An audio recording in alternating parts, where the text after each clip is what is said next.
चलिए पाठ प्रारंभ करते हैं। शंकरं शंकराचार्यं केशवं बादरायणं सूत्रभाष्यकृतौ वन्दे भगवन्तौ पुनः पुनः। गंगातरंगरमणीय जटाकलापं गौरी निरंतर विभूषितवामभागं नारायण प्रियमनंगमदापहारं वाराणसी पुरपतिं भज विश्वनाथं। आप सभी प्रतिभागियों का इस उत्कर्ष नामक शास्त्राध्ययन उपक्रम में हार्दिक स्वागत एवं अभिनंदन। जैसा कि पूर्व के भांति पुनः हम सब उपस्थित हुए हैं पंचदशी के अध्ययन क्रम में एक अपने निश्चित समय पर दिन के 12 बजे। यह हमारा अध्ययन क्रम कई दिनों से अबाध गति से चला आ रहा है, एक पड़ाव पर आकर के रुका हुआ है। उस पड़ाव से सुपरिचित होते हुए आगे का पाठ प्रारंभ करेंगे। जैसा कि मैं संक्षिप्त रूप से बता दूं, द्वितीय प्रकरण जो है पंचदशी का पंचभूत विवेक प्रकरण, इसके ऊपर हमारा विचार चल रहा है। भूतों का क्या स्वरूप है, उनके क्या गुण हैं, उनसे किनकी उत्पत्ति होती है, यानी पंच ज्ञानेन्द्रियों की उत्पत्ति, पंचकर्म इंद्रियों की उत्पत्ति और अंतःकरण इत्यादि की उत्पत्ति होती है। अपितु अंतःकरण की उत्पत्ति के विषय में भी चर्चा नहीं हुई, लेकिन अंतः मन की चर्चा हो चुकी। इन सब की उत्पत्ति, इनका व्यापार, इनका स्थान, इनका प्रयोजन इत्यादि तमाम विषयों पर हम लोगों ने विचार किया। और उसके बाद आचार्य ने लास्ट में जहां हमारा विचार क्रम आकर के रुका है, वहां आचार्य ने कहा कि ये भौतिकत्व ज्ञानोपाय क्या है, उसी को स्पष्ट करते हुए कहा स्पष्ट शब्दादि युक्तेषु भौतिकत्वम अतिस्फुटम अक्षादावपि तच्छास्त्र युक्तिभ्याम अवधार्यताम। यहाँ तक हमारा विचार क्रमा करके रुका है। यानी स्पष्ट ही शब्द स्पर्शादि गुणैः सहितेषु घटादिषु वस्तुषु, इनमें भौतिकत्व जो है अतिस्फुटम अत्यंत स्पष्ट है। यानी स्थूल शब्दादि गुणों के द्वारा, एक मिनट, स्पष्ट शब्दादि से युक्त जो शब्द स्पर्श रूप रस गंध इत्यादि स्पष्ट शब्दादि स्थूल शब्दादि से युक्त जो घटपटादि पदार्थ है ना, इन घटपटादि पदार्थों में भौतिकत्व यानी भूत कार्यत्व इत्यर्थ, भूत कार्यत्व अत्यंत स्पष्ट है। और अक्षादावपि यानी इंद्रियादिस्वपि चक्षुरादवपि, चक्षुरादि जो है इंद्रियां हैं, इनमें भी भौतिकत्व जो है शास्त्र और युक्ति के द्वारा यानी अनुमान के द्वारा आप निश्चित करिए कि इनमें भौतिकत्व है। शास्त्र दिया गया अन्नमयम हि सौम्य मन प्राणमय मन आपोमय प्राणस्तेजोमयु मयि वाक् इत्यादि छंद उपनिषद बताया गया। और युक्ति आचार्य ने दिया था विमतानि श्रोत्रादीनि भूत कार्याणि भवितुमर्हन्ति भूतान्वय व्यतिरेकान विधायित्वात् यद यद अन्वय व्यतिरेकान विधायि तत्तत् कार्यं दृष्टम यथा मृदान्वय व्यतिरेकान विधायि घटो मृतकार्यो दृष्टः तथा चैमानि स्मत् तथा इत्यादि। इस पर हम लोगों ने चर्चा किया, विगत पाठ देखिए, स्पष्ट हो जाएगा विषय। इस प्रकार उसी भौतिकत्व क्रम में आगे की चर्चा बची है, उसको प्रारंभ करते हैं। अगली कारिका है 18वीं कारिका। एकादशेन्द्रियैर्युक्त्या शास्त्रेणाप्यवगम्यते यावत् किंचित भवेदेतत् इदं शब्दोदितं जगत। यह जगत जो है इदम शब्द के द्वारा कहा जाता है। इदम शब्द से इसका आख्यान होता है। सदैव सौम्य इदमग्रासी, वहां भी इदम शब्द से किसको कह रहे हैं? जगत को कह रहे हैं। ठीक है, तो इदम शब्द के द्वारा यह क्या है? इदम शब्देन व्यपदिश्यते, व्यपदिश्यते इदम जगत, यह जगत नाम रूपात्मक जो है। इस कारिका का अर्थ करने से पहले एक अवतरणिका आचार्य बना रहे हैं संस्कृत टीका में। आचार्य रामकृष्ण कहते हैं एवं भूतानि भौतिकानि च विचित्र दर्शयित्वा प्रकृतां सदैव सौम्येदमग्र आसीत् इत्यादि द्वितीय ब्रह्म प्रतिपादकां श्रुति व्याचक्षाणः तद्वाक्यस्थ इदं पदस्यार्थम आह।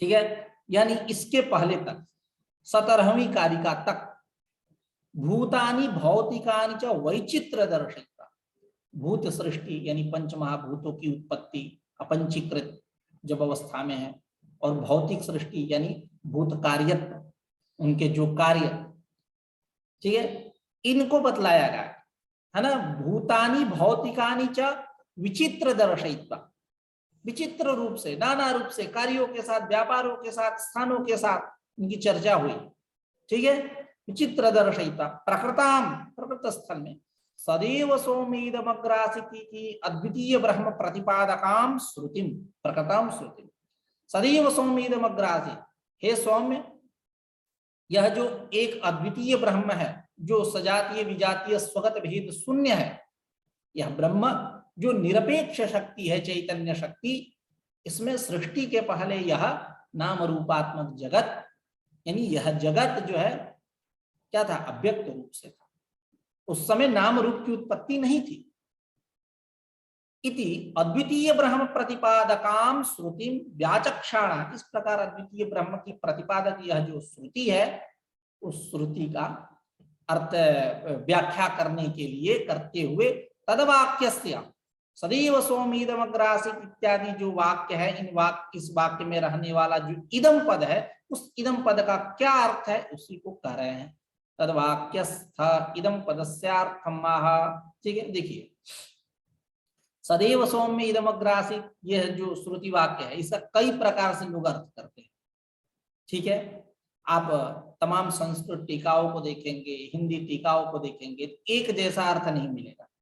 कहीं जगत के सत्यत्व की बात हुई है कि अव्यक्त रूप से उस निरपेक्ष शक्ति ब्रह्म में जगत था, कहीं कहीं बात ये चलती है कि वो ब्रह्म जो है वह सदैव सा आसी, ठीक है। तो तमाम कई प्रकार के अर्थ मिलते हैं, लेकिन हमारा जहां तक यहाँ चिंतन है कि यह जो सदैव सौम्येदमग्रासित इत्यादि यह जो श्रुति वाक्य है, ये अद्वितीय ब्रह्म के प्रतिपादक है। इसलिए हम सदैव आसित यानी ब्रह्म सदैव आसित, ऐसा हम अन्वय करेंगे कि सृष्टि के पहले एक अद्वितीय सजातीय विजातीय स्वगत भेद शून्य निरपेक्ष शक्ति चैतन्य जो है, जिसमें जगत अव्यक्त रूप से है, वह सदैव आसित, ऐसा हम अर्थ करेंगे, ठीक है। कहीं कहीं जगत सदैव आसित ऐसा करके अर्थ करते हैं। खैर, क्योंकि मैं क्यों ऐसा कह रहा हूं कि इस श्रुति को अद्वितीय ब्रह्म प्रतिपादक श्रुति कहा जाता है। अभी आगे यही कह रहे हैं, इति प्रकृताम सदैव सौम्य इदमग्रासी इति अद्वितीय ब्रह्म प्रतिपादकाम श्रुति, अद्वितीय ब्रह्म प्रतिपादक श्रुति। अद्वितीय ब्रह्म प्रतिपादक श्रुति माना कि जगत अर्थ हम ले तब पर भी अद्वितीय ब्रह्म प्रतिपादकत्व आएगा, यदि ब्रह्म ले तब पर भी अद्वितीय ब्रह्म प्रतिपादकत्व श्रुति में आएगा, ठीक है। लेकिन सद का हम अन्वय ब्रह्म के साथ ही करेंगे, क्योंकि इसके साथ एकमेवा द्वितीयम, यह प्रथमांत जो पद है, उस प्रथमांत पद का हम सद के साथ ही अन्वय करेंगे, तब संगति बैठेगी। इदम अद्वितीयम सजातीय विजातीय स्वगत भेद शून्य निरपेक्ष शक्ति जो चैतन्य है, यह सदैव आसित, ठीक है। खैर, जो भी, तो एवं भूतानि भौतिकानि च विचित्र दर्शयित्वा, इनकी विचित्रता दिखला करके के व्यापार स्थान इत्यादि की चर्चा करके प्रकृत स्थल में सदैव सौम्येदमग्रासित इत्यादि अद्वितीय ब्रह्म प्रतिपादक जो श्रुति है, इसकी व्याख्या करते हुए तद वाक्यस्थ जो श्रुति वाक्यस्थ सदैव सौम्येदमग्रासित इत्यादि श्रुति वाक्यस्थ जो इदम पद है, उस इदम पद का क्या अर्थ है, उस अर्थ को कह रहे हैं। इदम पदार्थम माह, कार्य क्या है, एकादशेन्द्रियैर्युक्त्या शास्त्रेणाप्यवगम्यते यावत् किंचित भवेत् एतम इदम शब्दोदितम जगत, ठीक है। देखिए, सदैव आसित जगत, उस अर्थ को लेकर के कह रहे हैं। एकादशेन्द्रियैहि, एकादशेन्द्रियैहि यानी प्रत्यक्षैहि प्रमाणैहि, प्रत्यक्ष प्रमाणेन, ऐसा अर्थ करिए। एकादशेन्द्रिय, पंच ज्ञानेन्द्रिय, पंच कर्मेंद्रिय और इनका अध्यक्ष रूप जो मन है ना, इनके द्वारा यानी प्रत्यक्ष प्रमाण के द्वारा, युक्त्या यानी अनुमानेन, अनुमान प्रमाण के द्वारा, शास्त्रेण श्रुति प्रमाणेन, आगम प्रमाणेन, अर्थापत्या वा, इनके द्वारा, यत्किंचित अवगम्यते, एतद अवगम्यते, जो कुछ भी यह जगत दिखाई दे रहा है, जगत पदार्थ दिखाई दे रहा है, तत्सर्वम तत्सर्वम इदम शब्दोदितम, वह सब कुछ इदम शब्द के द्वारा कहा जाता है, वही इदम पद का वाच्यार्थ है, यानी यह जगत इदम पद का वाच्यार्थ है। इदम जगत सदैवासित, ऐसा जो दूसरा अर्थ है, अर्थ करते हैं इस प्रकार का भी। आप देखिए संस्कृति का कई जगह आपको मिलेगा, कहीं इसका एकदम स्पष्ट अर्थ आपको ब्रह्मपरक अर्थ ले लें या जगत, लेकिन अधिकांश बहुलता संख्या यही है कि सदैव आसित, जगत सदैव आसित, ऐसा करके करते हैं। खैर, अब इसकी व्याख्या आचार्य राम की अभी आएगी चर्चा, अभी हम लोग करेंगे इस पर विचार, विसंगति आपको देखने को मिलेगी। तो एकादशी प्रतीक लेकर के इसकी व्याख्या करते हैं आचार्य रामकृष्ण। प्रत्यक्षादि भी सर्वैः प्रमाणैः, प्रत्यक्षादि भी सर्वैः एकादशेन्द्रिय ही करके प्रतीक लेकर के उसकी व्याख्या कर रहे हैं। प्रत्यक्ष एकादशेन्द्रियेति यानी प्रत्यक्षादि भी सर्वैः प्रमाणैः अपि शब्दात् अर्थापत्यादि प्रमाण ज्ञानैश्च, यानी शब्द श्रुति प्रमाण, शब्द यानी आगम, आगम प्रमाण आप्त श्रुतिराप्त वचनम तु, और अर्थापत्ति इत्यादि प्रमाणों के द्वारा यावत् किंचित अवगम्यते, जो कुछ भी आपको ज्ञात होता है, जिस प्रमेय, इनके तमाम प्रमेय है ना, इन प्रमेयों की जो प्रतीति होती है, ज्ञान होता है, तत्सर्वम सदैव इत्यादि वाक्यस्थेन, सदैव सौम्यदमग्रासीत् एकमेवा द्वितीयम्, इस वाक्यस्थ, श्रुति वाक्यस्थ जो इदम पद है, उस इदम पद के द्वारा कहा जाता है। यत्किंचित अवगम्यते तत्सर्वम सदैव इत्यादि वाक्यस्थेन इदम पदेन अभिहितम कहा गया है। ठीक है, इत्यर्थ। अब जो 19वीं कारिका है उसमें और स्पष्ट करते हुए कहते हैं, एवं इदम शब्दस्य अर्थम अभिधाय इदानीं ताम श्रुतिम स्वयं अर्थतः पठति। सदैव सौम्य इदम अग्रासीत, इस श्रुति वाक्य में जो पठित जो इदम शब्द है, उस इदम शब्द का क्या अर्थ है, इसका विधान हो चुका, कथन हो चुका, उसके अर्थ से हम सब सुपरिचित हुए। इस समय उसी श्रुति वाक्य को अर्थतः पाठ कर रहे हैं अपने शब्दावली में, अर्थ को लेकर के, अर्थतः, शब्दतः नहीं। ठीक है, शब्दतः नहीं, कुत्रचित शब्दतः भी पाठ होता है, जैसे सांख्य तत्व कौमुदी का श्वेताश्वतरोपनिषद के अजामेकाम लोहित शुक्ल कृष्णाम, इसको मंगला के तृण के रूप में इस्तेमाल करते हैं, एकदम एकदम शब्द सा, एक दो जगह केवल परिवर्तन है, स्वरूपा समाना है इत्यादि करके। ठीक है, यहाँ अर्थतः पाठ किया जा रहा है, उस श्रुति का स्वारस्य क्या है, तात्पर्य क्या है, उसको अपने शब्दावली में कह रहा है। एवं इदम शब्दस्य अर्थम विधाय इदानीं ताम श्रुतिम स्वयमेव अर्थतः पठति।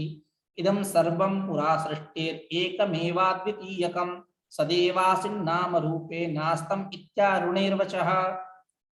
आरुणैर्वचः, अरुणस्य अपत्यं पुमान् या इति आरुणैः, या अरुणस्य जैसे बनाते हैं ना आप अतईय दाक्षी, दक्षस्य अपत्यं पुमान् दाक्षी, दाक्षायणः भी बनता है, गार्ग्यायणः, गर्गस्य युवापत्यं गार्ग्यायणः, दक्षस्य युवापत्यम दाक्षायणः। वहीं तद्धित में देखिए अतईय, उसके नीचे सूत्र है दाक्षी बनता है, ये प्रत्यय करके। उसी प्रकार अरुणस्य अपत्यम आरुणिः यानी उद्दालकः, क्या बोलते हैं, आरुणि मतलब उद्दालक। ठीक है,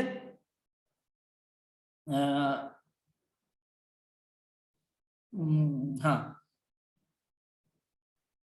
अरुणि पुत्र उद्दालक, हाँ ठीक है, अरुण, अरुण का पुत्र कौन था, उद्दालक ही था। तो ये उद्दालक का कथन है, आरुणिर्वचः उद्दालकस्य वचनम इत्यर्थः। उद्दालक का क्या वचन है, इदं सर्वं पुरा सृष्टिर एकमेव द्वितीयकं सदैवासिन् नाम रूपे नास्तं इत्यारुणिर्वचः। सृष्टि है पूरा, सृष्टि के पहले प्राग इत्यर्थ, इदं सर्वं एकमेव द्वितीयकम, कप प्रत्यय लगा के, यहां सब कुछ कैसा था, एकमेवा द्वितीयक था, यानी एकमेवा द्वितीयक कब होगा, ब्रह्ममय ही था, सब कुछ अव्यक्त रूप से उस ब्रह्म में ही था। अद्वितीयकम इदम सर्वम जगत, मतलब भेद बुद्धि नहीं थी कि अस्ति जगत भिन्नम ब्रह्म अस्ति भिन्नम, इस प्रकार भेद बुद्धि नहीं थी।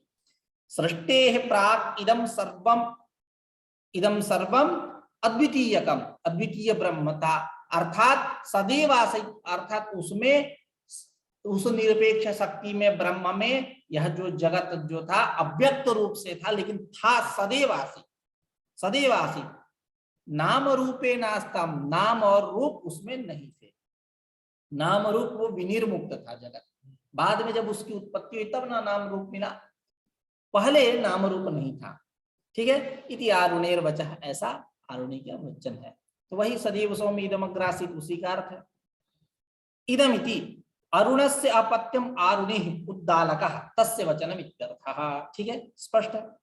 एकमेव द्वितीयम इति पदत्रयेण, एकमेव द्वितीय में 3 पद, एकम एव अद्वितीयम, एक जो है ऐक्य को बोध कराता है, ठीक है, और एक एव जो है अवधारण अर्थ को बोध करा रहा है, और अद्वितीय जो पद है सजातीय विजातीय स्वगत भेद शून्यता को बोध करा रहा है ना, द्वित्वादि भेद, द्वित्वादि का प्रतिषेध कर रहा है, द्वित्वादि का, अद्वितीय मतलब द्वित्वादि का प्रतिषेध कर रहा है।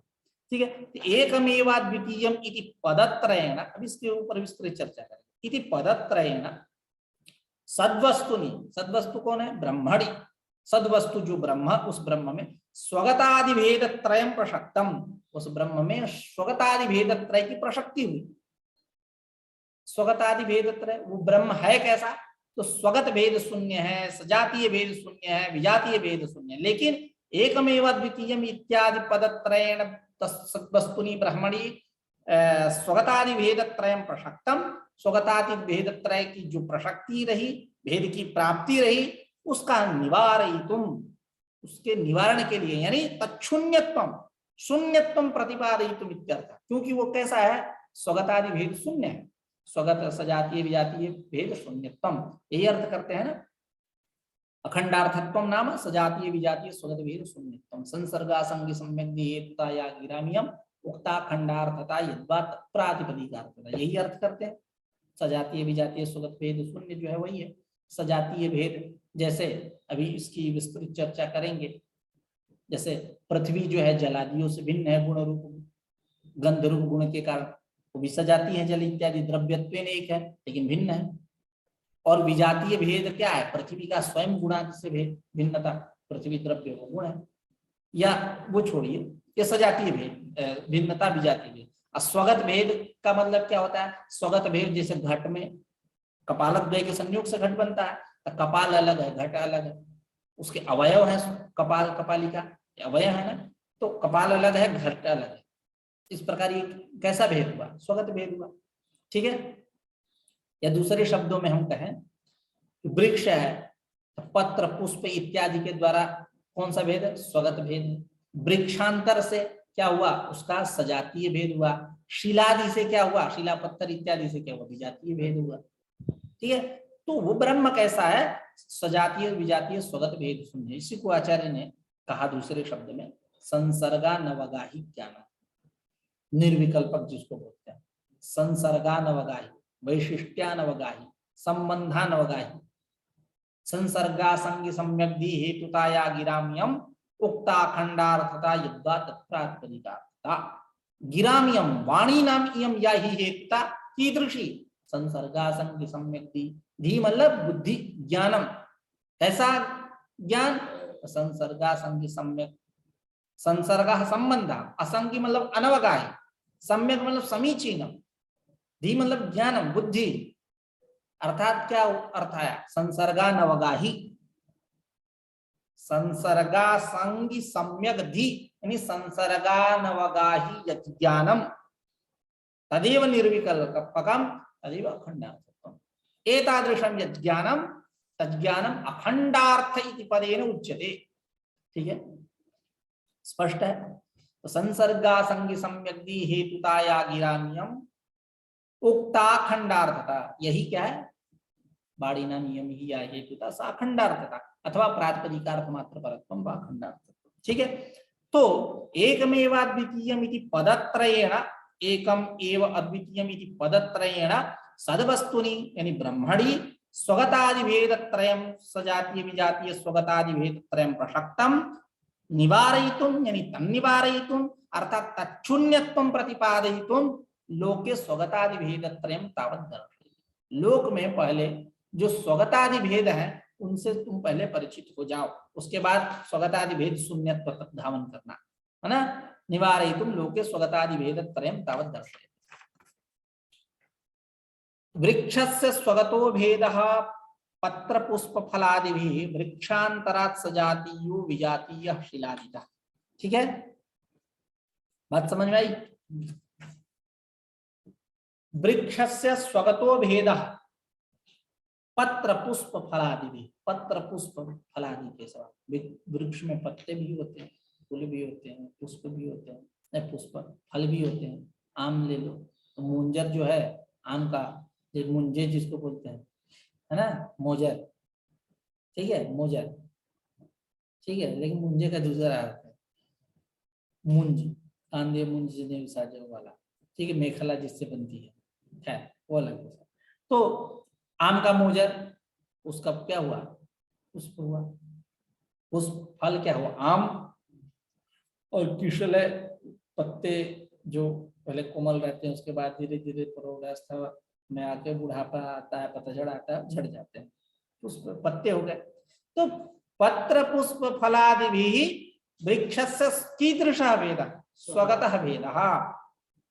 वृक्षांतरात् सजातीयः भेदः, वृक्षांतरों से, अन्य वृक्ष से, अयं वृक्षः भिन्नः, यह वृक्ष कैसा है? अलग है। ऐसा जो भेद है वो सजातीय भेद है। और विजातीय भेद क्या है? शिलादितः, शिलादि, शिला पत्थर लोहा इत्यादि, इन सब से उसका क्या है? तांबा लोहा सोना चांदी हीरा जवाहरात इत्यादि जो भी विजातीय है उनसे विजातीय है। वो सब छोड़ो, वर्ण व्यवस्था है अपने भारतीय संस्कृति में, मनुष्यत्व तो सब में समान है, लेकिन कोई ब्राह्मण है, क्षत्रिय, वैश्य, शूद्र है, ये सजातीय भेद हुआ। विजातीय भेद क्या हुआ? जरायुज का अंडस से भेद कर देना, उद्भिद से भेद कर देना, स्वेदस से भेद कर देना, विजातीय भेद कर देना, ये क्या हुआ? स्वगत। विजातीय भेद हुआ। स्वगत भेद क्या? हमारे बाल अलग है, हमारे नाक अलग है, मुंह अलग है, हाथ पैर इत्यादि, ठीक है, जबकि इनकी अवयव समष्टि जो है वो देह है, शरीर है, वही मैं देही हूँ, हम प्रत्ययाभिमानी, ठीक है, लेकिन स्वगत भेद कर रहे हैं।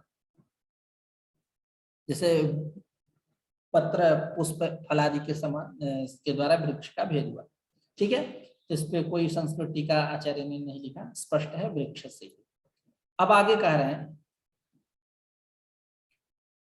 एवं अनात्मनि भेदत्रयं प्रदर्श्य सद्वस्तुनि प्रसक्तं तद्भेदत्रयं श्रुति पदत्रयेण निवारयति। क्या कह रहे हैं कि एवं अनात्मनि भेदत्रयं प्रदर्श्य, वृक्षादौ अनात्मनि, ये सब अनात्मा है, उनमें भेदत्रय को दिखला करके सद्वस्तुनि ब्रह्मणि प्रत्यगात्मनि, इस प्रत्यगात्मा प्रसक्तम तत् भेदत्रय, उसी भेदत्रय को श्रुति पदत्रयेण निवारयति, तीन पदों के द्वारा हटा रही है। देखिए इसमें इस एक छोटी सी पंक्ति है ये, एवं अनात्मनि भेदत्रयं प्रदर्श्य सद्वस्तुनि प्रसक्तम तद् भेदत्रयं श्रुति पदत्रयेण निवारयति, क्या ये छोटी सी एक लाइन है, लेकिन इसमें कितना बुद्धि का प्रयोग हुआ। देखिए दो बार भेदत्रयं पद आया, एक बार तत्पद आया, तत्पद भी उसी भेदत्रय को कह रहा है। एक तरह से यूं कहें अर्थतः तीन बार भेदत्रय आ गया ना। देखिए ध्यान से, एवं अनात्मनि भेदत्रयं प्रदर्श्य, एक, उसके बाद सद्वस्तुनि प्रसक्तम तत् भेदत्रयं प्रसक्तम, उसके बाद फिर आगे भेदत्रयं श्रुति पदत्रयेण निवारयति, श्रुति पदत्रयेण भेदत्रयं निवारयति, तीन बार। एक छोटी सी लाइन, इसमें बुद्धि का कितना प्रयोग है। इसका अन्वय कैसे करेंगे? अनात्मनि भेदत्रयं यत् प्रसक्तम तद्भेदत्रयं प्रदर्श्य, मतलब ऐसा, अनात्मनि भेदत्रयं प्रदर्श्य सद्वस्तुनि प्रसक्तम तद्भेदत्रयं श्रुति पदत्रयेण भेदत्रयं निवारयति। श्रुति जो है उन पदत्रय के द्वारा एकम एव अद्वितीयम, इस पदत्रय के द्वारा भेदत्रय को हटा रही है। ठीक है, जो आत्मा में प्रकट हुआ। क्या? तथा सद्वस्तुनो भेद त्रयं प्राप्तम निवार्यते ऐक्यावधारण द्वैत प्रतिषेधैस्त्रिभिक्रमात्। ठीक है, करें तथा सद्वस्तुनः भेद त्रयं प्राप्तम निवार्यते। सद्वस्तुनः प्रत्यगात्मनः, प्रत्यगात्मा के विषय में जो भेद त्रय प्राप्त रहा, उस भेद त्रय का ऐक्य, अवधारण और द्वैत प्रतिषेध इत्यादि वाचक जो एकम एव अद्वितीयम, यह जो तीन पद है, त्रिभी पदई क्रमात् निवार्यते, उसका निवारण किया जा रहा। तथा सादृश्य प्रतियोगी है, यानी यथा अनात्मनि तथा अत्रापि। ठीक है, देखिए स्पष्ट करेंगे। पहले सामान्य अर्थ हो गया ना कि सद्वस्तु के विषय में जो भेद त्रय प्राप्त रहा, उस भेद त्रय का ऐक्य, अवधारण और द्वैत प्रतिषेध इत्यादि तद्बोधक जो तीन पद है, इन तीनों पदों के द्वारा निवारण किया जाता है। कैसे? तो स्पष्ट कर। तथेति वस्तुत्व सामान्यात् अनात्मनि इव सदरूप आत्मनि वस्तुन्यपि प्रसक्तम स्वगतादि भेदत्रयम् तथा सादृश्य प्रतियोगी तथा तत्र भेदत्रयम् प्रसक्तम तथा अत्रापि भेदत्रयम् प्रसक्तम। यहाँ भी भेदत्रय वस्तुत्व सामान्य, क्योंकि अनात्म वो भी, उसके साथ भी वस्तु लगा है और आत्म वस्तु, अपितु वस्तु शब्द के द्वारा सच्चिदानंदा द्वयम ब्रह्म, इसका आख्यान होता है। ये वेदांत सार में भी आचार्य सदानंद ने कहा, लेकिन वो लास्ट वाला अर्थ है, पारमार्थिक अर्थ है। यहाँ वस्तुत्वेन अनात्मा भी वस्तु है और आत्मा भी वस्तु है, लेकिन किसको हम वस्तु शब्द से लेते हैं, ये सिद्धांत यही है कि सच्चिदानंदा द्वयम। जैसे जैसे मिथ्या ज्ञान और एक ज्ञान, अयथार्थ ज्ञान, यथार्थ ज्ञान, तो वहां दोनों जगह ज्ञान बैठा है कि नहीं? अयथार्थ में भी बैठा है और यथार्थ में। वैसा भी वस्तुत्वेन दोनों उभय साधन। तो तथा वस्तुत्व सामान्यात् अनात्मनि इव सदरूपात्म वस्तुन्यपि, जो सदरूप वस्तु है इनमें भी प्रसक्तम भेदादित्रयम, ये भेदादित्रय प्रसक्त हुआ। उस प्रसक्त भेदादित्रयों का ऐक्य, अवधारण, द्वैत प्रतिषेधाविधायक एकमेवाद्वितीयम इति त्रिभिः पदैः क्रमेण निवार्यते, उसका क्रमशः निवारण कर रहे हैं। ठीक है, अत्यंत स्पष्ट है। ठीक है, अब कैसे निवारण करेंगे? तो अब निवारण सिद्धांत कह रहे हैं, सद्वस्तुनः तावत् न स्वगत भेदः शंकितुं शक्यते अस्य निरवयवत्वात् इति। पहले स्वगत भेद को हटा रहे हैं कि क्रमशः हटाएंगे। ठीक है, उसमें वो कैसा है? ब्रह्म स्वगत भेद शून्य है, उसमें स्वगत भेद नहीं है। जैसे स्वगत भेद से तो अभी परिचित हुए कि वृक्ष का पत्र, पुष्प, फल आदि के द्वारा स्वगत भेद। तो उस स्वगत भेद जो है वो कहाँ रहता है? सावयव पदार्थ में। हम क्या मानते हैं? ब्रह्म को, इस प्रत्यगात्मा को निरवयव पदार्थ, इसलिए यहाँ स्वगत भेद नहीं, उसी को कह रहे हैं। सद्वस्तुनः तावत् प्रत्यगात्मनः तावत् न स्वगत भेदः शंकितुं शक्यते। उस प्रत्यगात्म वस्तु के विषय में स्वगत भेद की आप आशंका नहीं कर सकते। क्यों?